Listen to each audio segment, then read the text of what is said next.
ada nih dari teman-temanku nih ya kan, banyak termasuk kamu kan. Kamu kan pakai behel tuh. Aku mau nanya dong, alasan kamu pakai behel tuh Pakai apa behel sih? itu sebenarnya bukan estetika sih awalnya, karena kurangnya kesadaran aku sama kesehatan gigi aku sendiri, Kesehatan. Emang dulu tuh dibilang gak sehat tuh kayak gimana sih? Jadi waktu itu aku ngerasa bahwa gigi bawahku tuh goyang. Terus karena aku masih muda kan, takutnya nanti kalau bisa lepas, ompong atau gimana, akhirnya aku pergi ke klinik gigi. Nah di sana itu waktu diperiksa, dokternya bilang kalau memang sih bagian luarnya itu gigi aku bersih, tapi di bagian dalam itu gigi aku banyak banget tumpukan plak sama atau karang-karang gigi itu. Kamu tau kan? Iya, Ya. aku tahu tuh. Nah itu karena kata dokter sih tumpukan plak itu disebabkan karena pertama gigi aku yang tumpuk-tumpuk itu kan kurang rapi, Iya. terus sama keadaan gigi itu nggak normal. Jadi kalau gigi yang normal itu harusnya bagian atas itu di depan gigi bawah, tapi aku kebalik, gigi bawahku itu di depan gigi atas, sehingga selain numpuk-numpuk tadi, keadaan gigi yang nggak normal itu mengganggu kesehatan gigi aku. Terus akhirnya kan gigi aku dibersihkan, di scaling ya bahasa kedokterannya. Ketika setelah selesai di scaling itu gusiku udah turun sampai akar gigiku yang bagian bawah yang goyang tadi itu kelihatan. Oh, jadi scaling itu dibersihkan? Iya, jadi scaling itu ngebersihin karang gigi kamu. Nah setelah itu, karena sebenarnya sih aku tuh selama ini dari kecil belum pernah yang ngalamin scaling. Jadi baru waktu itu dokter itu nyaranin buat ngerapiin gigi aku, supaya kalau giginya rapi itu kan nanti sikat giginya lebih gampang, sehingga plak dan kotoran kan nggak gampang numpuk di gigi. Terus juga menguatkan gigi juga karena kan gigiku ada yang goyang. Terus ya udah, akhirnya aku pasang behel itu ya alasan utama kesehatan. Alasan kedua ya estetika juga, tapi sebenarnya sih aku awalnya nerima sih keadaan gigiku yang gingsol, tubuhku tuh biasa aja, aku nerima. Oke, dari dokternya itu sendiri nyaranin buat kamu pakai behel itu berapa lama sih? Kalau sebenarnya itu berapa lamanya tergantung sama kondisi giginya. Nah kondisi gigiku tuh termasuk lumayan agak parah sih, jadi seenggaknya sih minimal 2 tahun baru dilepas. Dan ini kamu udah berapa lama nih?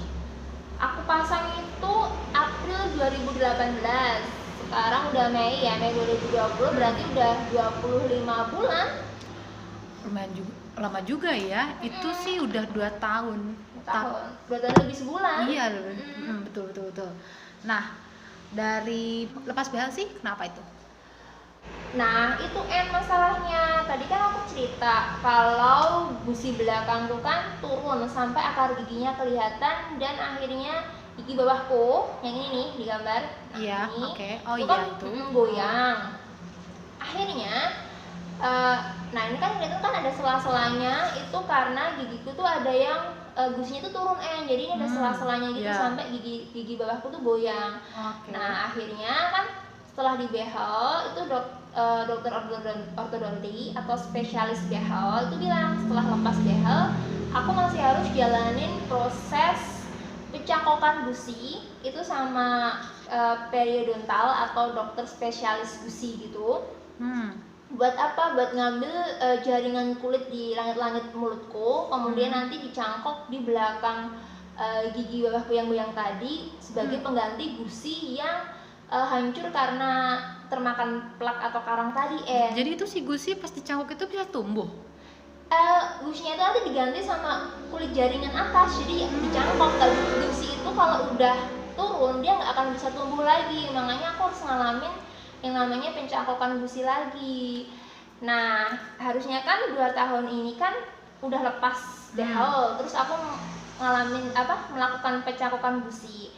Tapi karena adanya wabah pandemi ini, itu kan karena pandemi kan penularannya kan juga dari mulut juga ya, dari air liur juga ya. Jadi akhirnya ya udah ditunda dulu sampai keadaan membaik, nanti baru dilepas dan baru melakukan pencangkokan gusi gitu. Panjang banget ya penjelasannya. Terus Dari pengalaman kamu nih ya, pas awal-awal memakai behel itu apa sih lu? Pengalaman awal pakai behel itu apa ya, karena kan gigi aku kan dulu kan yang bawah maju kan jadi akhirnya untuk melompatkan si gigi atas supaya maju ke depan Iya. itu aku diberi penyangga di gigi bawah aku. Iya. Nah, kayak di gambar ini dikasih penyangga. Oke, aku tahu itu. Oke. Lah terus karena adanya penyangga itu apa gigi aku tuh nggak bisa rapet, nggak atas sama bawah tuh nggak bisa itu nggak bisa menyatu. Otomatis kan aku nggak bisa ngunyah, udah sakit nggak bisa ngunyah dan nggak bisa makan selama sekitar 2 minggu itu aku belum terbiasa aku nggak bisa makan sama sekali. Aku cuma makan itu bubur ayam. Bisa ngunyah karena nggak biasa itu ya. Iya, karena tapi lama-lama bisa kan jadi itu. Jadi kan lama-lama kan gigi aku melompat sendiri. Melompat itu gimana sih jadi, maksudnya? Emang perlahan sih, jadi gigi bawah aku kan maju. Iya, aku tahu. Nah gigi atas kan masuk. Gigi atas itu mau dilompatin ke depan gitu. Nah proses pelompatannya itu gigi bawah aku tuh dikasih penyangga supaya emang sengaja supaya gigi aku tuh yang atas tuh nggak ada di dalam gigi bawah. Jadi biar dia lama-lama dia maju sendiri gitu. Oke. Di bulan keberapa sih gigi kamu itu mulai ngerasa rapi atau kelihatan aduh ini udah kelihatan rapi nih gitu? Itu di bulan keberapa kalau misalkan kamu inget ya? Kalau mulai rapi tuh ada gambarnya. Nah ini pertama kali aku pasang itu kan di bulan April ya. Iya. Nah, itu mulai rapi itu di bulan Mei itu masih kelihatan ya, masih sama. Bulan Juni itu udah mulai ditarik sih gigi aku, udah dipasangin alat-alat penarik gitu. Juli itu udah masih pakai alat penarik gigi yang gingsel tadi tarik ke belakang. Agustus sudah mulai rapi, September udah rapi, Oktober udah rapi. Di tahun apa sih itu? 2018. Oh, masih 18 ya. Jadi berapa bulan? 8 bulan ya. Iya, 8 bulan iya. udah rapi. Iya sih, memang katanya rata-rata sih katanya sih temanku ada yang bilang 6 bulan, 7 bulan tergantung situasi itunya kali ya, kondisi dianya. Sebenarnya sih kalau kita rajin kontrol ke dokter gigi, dapat penanganan yang sesuai itu pasti bakalan cepet. Tapi kalau misalnya kita tuh malas-malasan ke dokter gigi, malas-malasan kontrol, itu lama, malah kadang bisa semakin rusak giginya. Jadi emang harus rajin kontrol sih kalau mau cepet rapi, cepet bagus. Jadi ini kamu pasang behel itu di dokter gigi nih? Iya, jadi waktu awalnya kan aku ke klinik biasa, bukan ortodonti ya, dokter klinik gigi biasa. Nah, karena di daerah sini tuh adanya ortodonti cuma di rumah sakit umum daerah di RSUD, akhirnya dokter klinik aku, dokter keluarga itu merujuk aku ke RSUD buat di behel sama ortodonti, yaitu dokter spesialis behel. Jadi emang aku langsung ke behel ke dokter spesialis behel maksud aku. Di RSUD itu gimana sih lu? Jadi ini awalnya sih gigi aku di ronsen dulu, kondisinya gimana. Kemudian setelah di ronsen dicetak dulu. Setelah dicetak, dokter mempelajari hasil ronsenannya juga. Kemudian dia memutuskan harus gimana tuh diputusin. Ternyata aku harus pakai penyangga itu. Agak lama sih, jadi prosesnya sampai aku ketemu dokter ortodonti sampai aku pasang itu ya agak lupa sih berarti lalu, tapi kayaknya 1-2 minggu. Soalnya ya itu nunggu dokter melihat dulu kondisi gigi aku gimana. Jadi nggak langsung dibehel tuh enggak, biar nggak ada kesalahan pas nanti udah dibehel. Kalau dari temanku ya, dia tuh kadang kebanyakan mereka tuh ke ahli gigi. Katanya sih itu lebih cepet dan ya nggak tahu sih kalau untuk harga ya. Itu kenapa sih? Kenapa dokter gigi? Kenapa ahli gigi? Kalau itu sih pilihan masing-masing sih tapi kalau aku sendiri kan karena apa ya, aku kalau di dokter gigi kan ada lisensinya, maksudnya kalau misalnya ada apa-apa kan ada pertanggung jawabannya. Tapi kalau ahli gigi aku kurang tahu sih, tapi waktu itu aku juga sempat searching di YouTube juga sebenarnya, cuman ya aku ngerasa bahwa mungkin afdolnya ke dokter gigi aja deh. Kalau misalnya ada apa-apa kan aku masih ngerasa aman gitu. Bisa diceritain nggak sih dan kasih tahu gitu kan dari Mm-mm. harga di dokter gigi itu berapa sih? Pasang behelnya ya. Iya. Sebenarnya sih kalau pasang behelnya itu aku atas bawah itu eh 6 juta sih tapi Oke. karena dikasih penyangga bawah, jadi setiap penyangga itu dulu harganya berapa ya? Total penyangganya itu ada 3, jadi 4 ding total penyangganya itu ada 4. Setiap penyangga itu harganya 250.000, jadi penyangganya itu 1 juta. Pertama kali pasang itu berarti 6 juta sama 1 juta. Terus kemudian oh iya lupa, jadi sebelum dipasang itu aku itu harus scaling dulu, dibersihkan dulu. Tapi kan scalingnya udah sama dokter sebelumnya, dokter klinik gigi biasa.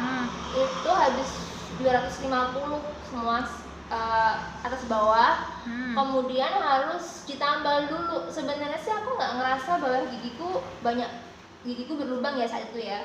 Cuman ternyata setelah diteliti lagi tuh ada lubang kecil-kecil gitu yang nggak kelihatan.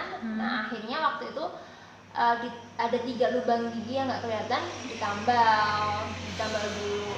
Nah awalnya sih aku nambahnya sih mikirku mikirnya tuh aku nambahnya di puskesmas aja yang lebih murah. Tapi ternyata tambal di puskesmas itu kalau mau dipasang bel itu dia nggak kuat, jadi akhirnya tambalan itu dibongkar lagi, aku tambal di klinik gigi.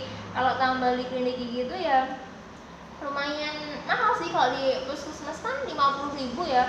Kalau di klinik gigi itu 100 sampai 200 tergantung besar tambalannya gitu. Jadi sama biaya ronsen juga, jadi waktu itu sekitar pasangnya ya jadi ronsennya kan 400.000. Totalnya itu sama ya sekitar 8 juta sih pasangnya. Iya 8 juta kan pasang behel, penyangga, dibersihin, ronsen, terus sama itu tambal lagi gitu. Kok aku denger dari cerita kamu gitu, dari pasang lah, ronsen lah, scaling itu kok kayaknya beda-beda tempat gitu. Itu kenapa? Jadi awalnya kan kalau pembersihan karang gigi kan pertama kali aku datang konsultasi bilang dok ini gigi gue ada yang goyang, itu aku langsung di scaling langsung dibersihin. Dilihat kondisinya, ini katanya kan ini dibehel aja, dirapin aja supaya terus, tapi dokternya juga bilang sebelum dibehel itu kamu harus ditambal dulu karena ada yang berlubang. Nah dokter bilang kalau di klinik gigi itu kan 100 sampai 200, tapi kalau di puskesmas kan lebih murah. Aku akhirnya ke puskesmas karena waktu ada 3. Jadi kalau di dokter gigi kan seenggaknya 300.000 kan untuk tambal gigi. Kalau di puskesmas kan 3 berarti 150 kan akhirnya aku milih ke puskesmas, tapi ternyata tambal di puskesmas itu kurang bagus gitu. Puskesmas itu memang lebih murah, tapi sayangnya dia nggak kuat buat nempelin lem behelnya tuh nggak kuat jadi kalau tapi di puskesmas itu waktu aku tambal yang harga 50.000 itu udah yang paling bagus sebenarnya. Dari harga pasang kan kita udah tahu kan. Nah kurang lebih gitu ya. Kalau behel itu kan setiap waktunya itu pasti ada setiap bulan ya. Setiap bulan itu kan ada kontrol dari misalkan ganti karetnya juga kan, ngeluarin uang, terus kontrolnya itu kira-kira kisaran berapa dalam 1 kali itu kamu kontrol? Kalau yang paling mahal ya itu kontrol pertama. Awal-awal kontrol tuh paling mahal, paling enggak itu ya habis 200 sampai 500 karena apa? Di awal-awal bulan itu aku dipasangin kayak penarik gigi, alat yang narik-narik gigiku yang tumpuk-tumpuk itu. Jadi itu awal-awal kontrol sih sekitar 200 sampai 500. Tapi setelah itu paling cuma ganti karet behel lu 100 sampai 200. Kemudian setiap 6 bulan sekali aku juga scaling lagi, bersihin plak-plak gigi lagi. Harus lagi ya? Iya, malah kadang 3 bulan sekali karena kalau pakai behel itu lebih gampang kotor gigi kita. Jadi mahalnya sih pas scaling itu bisa sampai scaling ganti karet itu bisa sampai 300 sampai 400 sih. Eh, dari pemasangan bel ini sendiri bisa nggak sih kita itu pakai BPJS? Aku sih juga pengennya pakai BPJS tapi sayangnya nggak bisa sih, jadi hanya ada penanganan tertentu aja yang bisa pakai BPJS. Contohnya dulu kan karena gigi atas kan tumpuk-tumpuk harus ada yang dicabut kan, itu cabutnya aku pakai BPJS gratis.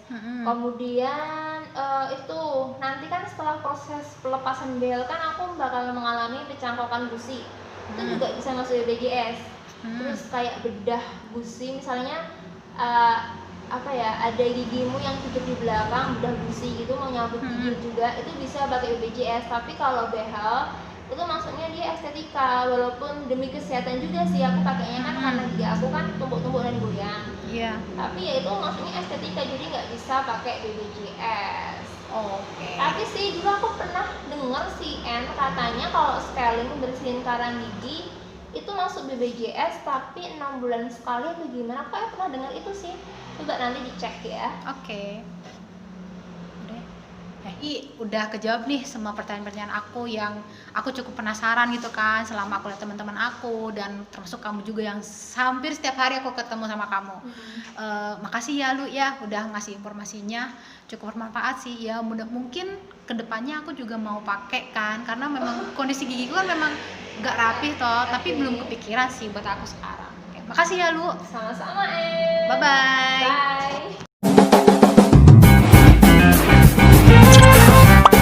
Bye.